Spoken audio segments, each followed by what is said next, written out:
میں bus stop پر کھڑی تھی، ہاتھ میں چھوٹا سا بیگ، دل میں ایک بوجھ سا لیے۔ ہوا میں عجیب سی گھٹن تھی، جیسے آنے والے وقت کا اندیشہ پہلے ہی مجھے اپنی گرفت میں لے چکا ہو۔ چند لمحوں بعد ایک گاڑی میرے سامنے آ کر رکی۔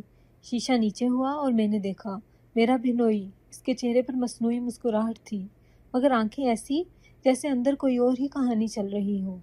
چلو، دیر ہو رہی ہے، اس نے کہا، مگر اس کی نظریں میرے چہرے سے ہوتے ہی میرے لباس پر اتر گئیں۔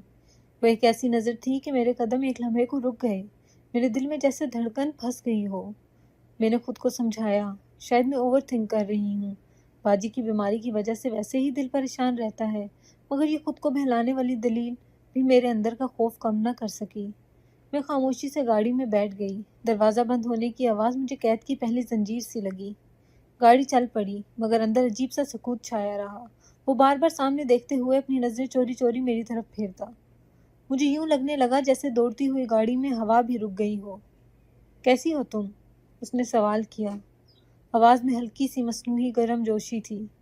میں نے مختصر جواب دیا، ٹھیک ہوں۔ باجی کی حالت سن کر فوراً آ گئی۔ وہ ہنس پڑا۔ ہاں، وہ تو ہے، بیماری نے گھر کا ماحول ہی خراب کر رکھا ہے۔ تم آ گئی ہو تو اب کچھ روشنی ہو جائے گی۔ اس جملے کے آخری حصے میں ایک عجیب گرمی تھی جو مجھے بری طرح چبھی۔ میں نے کھڑکی کے باہر نظریں جما دیں، گزرنے والے درختوں اور سڑک کی لکیروں میں خود کو مصروف کرنے کی کوشش کی، مگر اس کی سڑک جاتی نظروں سے بچنا ناممکن تھا۔ کچھ دیر بعد وہ پھر بولا، اتنا ڈر کے کیوں بیٹھی ہو؟ میں کوئی غیر ہوں؟ آخر رشتہ بھی تو ہے ہمارا۔ میں نے اس کی جانب دیکھنے کی ہمت نہ کی۔ نہیں، وہ بس طبیعت ٹھیک نہیں تھی۔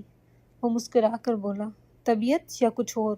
مجھے پتا ہے تم کچھ نہ کچھ سوچ رہی ہو، اور اس کے لہجے میں جیسے چیلنج تھا۔ میں نے گھبرا کر کہا، نہیں، ایسی کوئی بات نہیں۔ گاڑی نے ایک موڑ کاٹا۔ میں نے پہلی بار محسوس کیا کہ وہ راستہ سیدھا گھر کی طرف نہیں جا رہا۔ میں چونکی، مگر پھر خود کو دوبارہ سمجھایا، شاید کسی دکان پہ رکنے جا رہا ہو دوائی لینے۔ مگر فوراً ہی خیال آیا کہ وہ کبھی دوائی نہیں لاتا، نہ لا سکتا ہے۔ میری بہن کی نیم جان حالت اسی کی لاپرواہی کی وجہ سے تو تھی۔ میں نے ہمت کر کے پوچھا، یہ راستہ گھر نہیں جاتا، آپ کہاں لے جا رہی ہیں مجھے؟ اس نے گہری سانس لی، پھر بولا، ارے سیدھی سی بات ہے، گھر پہنچ کر کام کا بوجھ ہوگا، سوچا تھا کہ پہلے کچھ کھا پی لیں، دماغ تازہ ہو جائے گا۔ میں خاموش رہی، مگر اندر کا اضطراب بڑھنے لگا۔ گاڑی کے اندر کی خاموشی اب میرے جسم میں تیر رہی تھی، جیسے کوئی سایہ میرا پیچھا کر رہا ہو۔ میں نے ذہن میں بہن کی حالت کا تصور کیا ہو، وہ بستر پر ہے، بے بسی سے پڑی ہوگی، جانے کتنے گھنٹے سے کروٹ تک نہ بدلی ہوگی۔ یہ سوچ میرے آنسو اندر ہی کہیں ٹکرا گئے۔ تم بہت خاموش ہو، اس نے گاڑی آہستہ ہک کرتے ہوئے کہا۔ جی، تھکی ہوئی ہوں بس۔ یا مجھ سے ڈری ہوئی ہو؟ اس نے عجیب مسکراہٹ کے ساتھ پوچھا۔ میں چونک گئی۔ یہ سوال سیدھا میرے دل کو لگا۔ نہیں، ایسی بات نہیں۔ میں نے نظریں جھکا لی۔ ڈرو مت، میں تمہیں کچھ نہیں کہوں گا جب تک تم خود نہ چاہو۔ میرا سانس رک گیا۔ اس کے الفاظ میں ایک زہر بھری نرمی تھی۔ میں نے دبے الفاظ میں کہا، مجھے گھر جانا ہے، باجی اکیلی ہوں گی۔ اس نے گاڑی کا اسٹیئرنگ مزید مضبوطی سے تھاما۔ ہاں ہاں، چلیں گے، لیکن تھوڑا وقت میرے ساتھ بھی گزار لیا کرو، آخر رشتہ داری بھی کوئی چیز ہوتی ہے۔ میں نے پہلی بار اس کے لہجے میں چھپا ہوا اشارہ واضح محسوس کیا۔ دل میں خوف کی ایک ٹھنڈی لہر اتر گئی۔ گاڑی بالآخر ایک مین روڈ پر آ نکلی۔ اطراف میں لوگ، شور، زندگی موجود تھی، مگر مجھے ایسا لگا جیسے میں ایک ایسی جگہ پہنچ گئی ہوں جہاں کسی کی مدد مجھے نہیں مل سکتی۔ راستے بھر وہ چھوٹی چھوٹی باتیں کرتا رہا، مگر ہر بات میں ایک ایسے شخص کی سوچ چھپی ہوئی تھی جو کسی کمزور پر اپنی مرضی چلانے کا عادی ہو۔ میں آہستہ آہستہ سمجھنے لگی تھی کہ یہ سفر گھر تک پہنچنے کا سفر نہیں، یہ کسی اندھیری بے رحم داستان کا آغاز ہے۔ گاڑی جب ایک لمبے سگنل پر رکی، اس نے پہلی بار پوری طرح میری طرف دیکھا۔ تم بہت خوبصورت ہو، بہت زیادہ۔ پہلے کبھی غور نہیں کیا تھا۔ مجھے ایسے لگا جیسے میرے گرد ہوا گھٹ گئی ہو۔ میں نے تیزی سے نظر دوسری طرف کر لی۔ وہ ہنسا، ڈرو نہیں، ابھی تو بہت کچھ باقی ہے۔ اس کا یہ جملہ میرے کانوں میں دیر تک گونجتا رہا۔ میں نے پہلی بار محسوس کیا کہ میری زندگی کسی تنگ گلی میں داخل ہو چکی ہے، ایک ایسی گلی جس کے آگے شاید صرف اندھیرا تھا۔ اس لمحے مجھے اندازہ نہیں تھا کہ آنے والے دن مجھے کس جہنم میں دھکیلنے والے ہیں، مگر اندر کہیں ایک خاموش آواز کہہ رہی تھی، یہ سفر، یہ گاڑی، یہ نظر، یہی سب تمہاری زندگی کا سب سے بھیانک موڑ کا آغاز ہے۔ میں نے آنکھیں بند کر لیں، دل میں بہن کی تصویر ابھری، اور میں خود کو سنبھال کر بیٹھ گئی، جیسے آنے والے دن کا طوفان کا سامنا کرنے کی تیاری کر رہی ہوں۔ گاڑی جب رکی، میں حیران رہ گئی۔ سامنے ایک بھدا سا پرانا سا ہوٹل تھا۔ اس کی دیواروں پر نمی کے نشان اور تختیوں پر مٹی جمی ہوئی تھی۔ مجھے محسوس ہوا کہ وہ مجھے شوق سے نہیں، کسی نیت سے یہاں لایا ہے۔ میں گاڑی سے اتری تو اندر سے تیز مصالحوں، باسی تیل اور سگریٹ کی ملی جلی بدبو آ رہی تھی۔ دروازہ دھکیل کر ہم جیسے ہی اندر داخل ہوئے تو وہاں بیٹھے چند مردوں نے ایسے چونک کر ہماری طرف دیکھا جیسے کوئی تماشا شروع ہو گیا ہو۔ ان کی نظریں مجھ پر اٹک گئیں۔ میرے قدم خود بخود سست ہو گئے۔ میں نے دھیمی آواز میں کہا، یہ جگہ ٹھیک نہیں لگ رہی۔ وہ میری بات کاٹ کر آگے بڑھ گیا، تم بس میرے پیچھے چلو، کوئی کھا تو نہیں جائے گا تمہیں۔ اب میں مزید خاموشی سے انکار نہیں کر سکتی تھی، مگر اس وقت میرے پاس کوئی راستہ ہی نہیں تھا۔ اس نے ایک ٹوٹی کرسی پر بیٹھنے کا اشارہ کیا۔ میں نے جلدی سے کرسی صاف کر کے بیٹھنے کی کوشش کی، مگر ایک ویٹر نے مجھ پر ایسی نظریں ڈالی کہ میرا دل بیٹھنے لگا۔ وہ قریب آ کر بولا، کیا لاؤں صاحب؟ بہنوئی نے معنی خیز مسکراہٹ کے ساتھ کہا، اچھی سی بریانی لے آؤ، اور ہاں مسالہ تھوڑا تیز ہو، مہمان پہلی بار آئے ہیں نا۔ ویٹر نے مجھے اوپر سے نیچے تک دیکھا اور ہنس دیا۔ میں نے نظریں جھکا لیں۔ میرے دل کہہ رہا تھا کہ اٹھ کر باہر بھاگ جاؤں، مگر جہاں جانا تھا وہاں تک پہنچنے کا راستہ بھی اس آدمی کے ہاتھ میں تھا۔ میں نے ہمت کر کے کہا، گھر چلتے ہیں نا، باجی میرا انتظار کر رہی ہوں گی۔ اس نے میز پر انگلیاں بجاتے ہوئے کہا، گھر تم ہر بات میں گھر گھر کیوں کرتی رہتی ہو؟ تھوڑی فری رہو، زندگی کوئی قید نہیں۔ میں نے حیرت سے اسے دیکھا کہ یہ کیا کہہ رہا ہے، مگر وہ مزید آگے جھک کر بولا، اتنے عرصے بعد آئی ہو، سوچا تھا تھوڑا سا وقت گزاریں گے۔ گھر میں تو بس بیماری کا ماحول ہے، میرا دم گھٹتا ہے وہاں۔ مجھے یہ بات بری طرح لگی۔ میں نے سخت لہجے میں کہا، وہ آپ کی بیوی ہیں، بیمار ہیں، ان کا خیال رکھنا آپ کی ذمہ داری ہے۔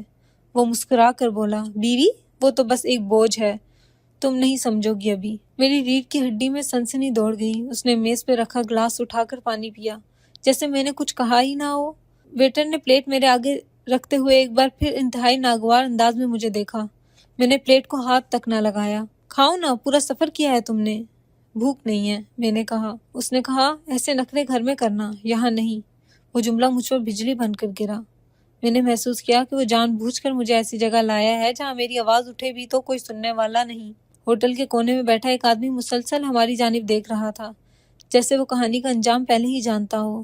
میں نے میز سے دونوں ہاتھ اٹھا لیے اور کرسی سے کھڑے ہونے لگی۔ میں باہر انتظار کرتی ہوں، مجھے یہ جگہ پسند نہیں۔ وہ فوراً آ کر کرسی سے اٹھا، میرا بازو پکڑ کے دبایا اور دانت پیستے ہوئے کہا، بیٹھ جاؤ، ڈرامے نہ کرو۔ میں ساکت ہو گئی۔ اس کی گرفت ایک لمحے کے لیے سخت ہوئی، پھر اس نے بازو چھوڑ دیا اور دوبارہ بیٹھ کر کھانے لگا۔ میں بیٹھ تو گئی، مگر اب اس کی نظروں سے زیادہ مجھے یہ جگہ خوفزدہ کر رہی تھی۔ ادھر ادھر سے گالیوں، کہکوں اور گلاسوں کی ٹک ٹک کی آواز آ رہی تھی۔ ویٹر بار بار ہماری میز کے قریب آ کے رک جاتا، جیسے کچھ سننا چاہتا ہو۔ ایک آدمی مسلسل میری طرف دیکھ رہا تھا اور پھر ہنسا۔ میں نے منہ دوسری طرف موڑ لیا۔ بہنوئی نے کہا، تمہیں عادت ڈالنی ہوگی، جب تک یہاں ہو میرے طریقے سے رہو گی۔ میں نے دل میں درد کو دبایا اور آہستہ آواز میں جواب دیا، میں صرف اپنی بہن کے لیے آئی ہوں، کسی کے طریقے سے رہنے کے لیے نہیں۔ وہ ہنسا، یہی تو مزہ ہے، نادان ہو ابھی، تم بہت کچھ سکھانا ہے تمہیں۔ میری سانسیں رک گئی۔ میں نے پہلی بار اس بات کو پوری طرح محسوس کیا کہ اس کی نیت صرف مجھے گھر تک چھوڑنے کی نہیں، مجھے اپنے طریقے سے چلنے پر مجبور کرنے کی ہے۔ ہوٹل میں بیٹھے لوگ جیسے اس کے ساتھی ہوں، یا شاید میرے خوف کا ایندھن۔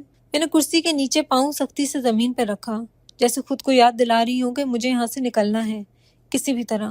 وہ کھانے کے آخری نوالے لیتے ہوئے بولا، ابھی بہت کچھ باقی ہے، چلیں سی ویو چلتے ہیں۔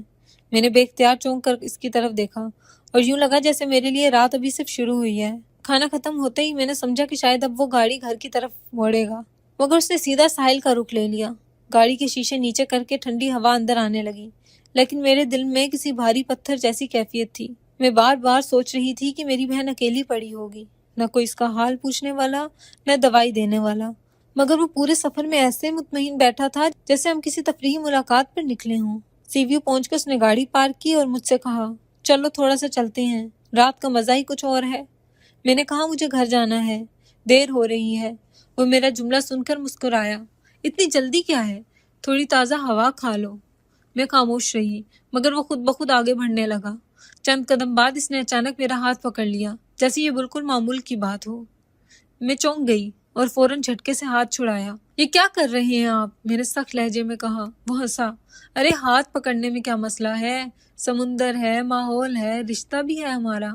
میں نے ایک قدم پیچھے ہوتے ہوئے کہا، برائے کرم میرے ساتھ ایسی حرکتیں نہ کریں، میں اس سب کے لیے نہیں آئی۔